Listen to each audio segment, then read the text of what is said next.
Welcome back to English Learning. Before starting the video, if you have not subscribed to my channel, then please click on the subscribe button and bell icon to get all the latest updates. So, in this video, I will tell you the meaning of homophones with the help of examples.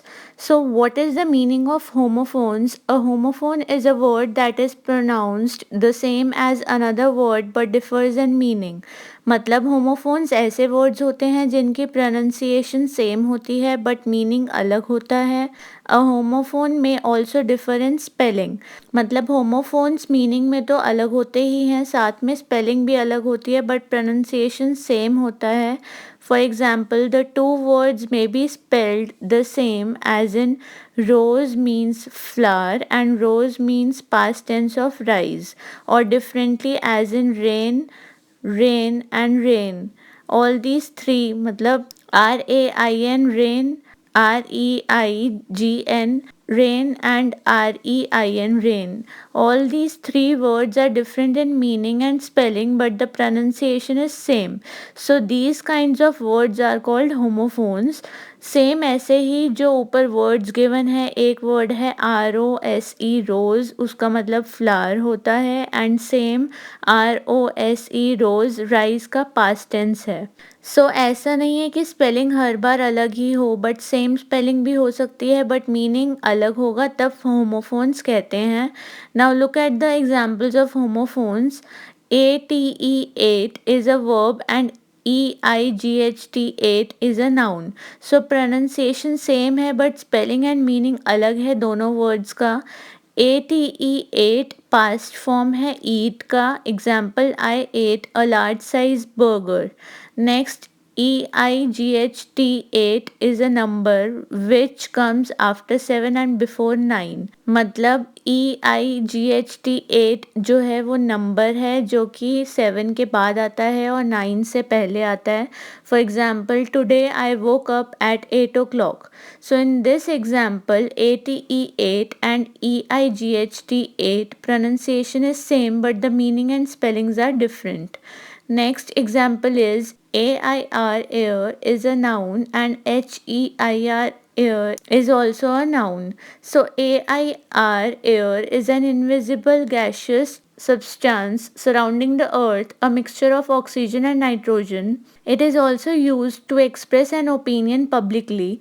मतलब AIR air invisible gaseous substance है और mainly ये mixture होता है oxygen and nitrogen का. Also AIR air use होता है opinions को पब्लिकली एक्सप्रेस करने के लिए. For example, the game of thrones show was first aired in 2011. Next, so HEIR heir means a person entitled to the property or rank of another after death. It is also called as successor or inheritor. मतलब HEIR वाला air का मतलब होता है person जिनको दूसरे जने की प्रॉपर्टी मिल जाती है after the death of that person. Also इनको सक्सेसर या इनहेरिटर भी बोलते हैं. Example, in game of thrones who is the real air to the throne. So in this example, AIR air and HEIR air pronunciation is same but meaning and spellings are different. Next example is BOARD board is a noun and BORED board is an adjective. So BOARD board is a flat piece of wood. मतलब BOARD वाला board flat wooden piece होता है. Example, art teacher is drawing a beautiful portrait on the board. Next, BORED bored means lacking interest or engagement. If you are bored, then it means you are not interested at all. मतलब BORED bored का मतलब होता है कि आपको कोई interest नहीं है या उस चीज़ में एंगेज होने का कोई इंटरेस्ट नहीं है आपको. Example, she got bored during the history lecture. So in this example, BOARD board and BORED board pronunciation is same but meaning and spellings are different. Next example is BUY by is a verb and BY by is a preposition and BYE by is an exclamation. So BUY वाला by means to purchase something in exchange for payment. मतलब bye का मतलब होता है कि कोई चीज़ को खरीदना पैसों के बदले। Example, I need to buy a birthday present for my beloved sister.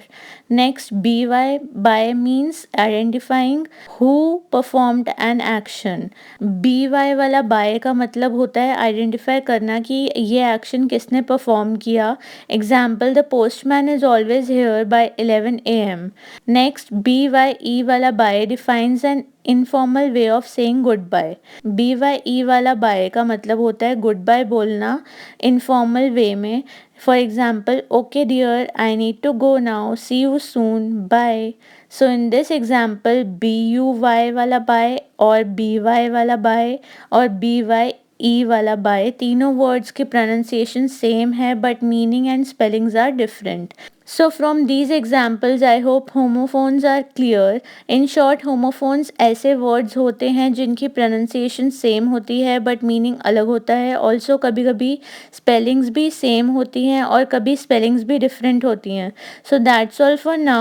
I will give some more examples of homophones in my next video. So till then stay tuned and please subscribe to my channel and also add me on Instagram. My Insta ID is English Learning 1205. Also, if you want to suggest some topics, then you can DM me on Instagram or email me. Each and every detail is given in the description box. Please subscribe to my channel. Thank you.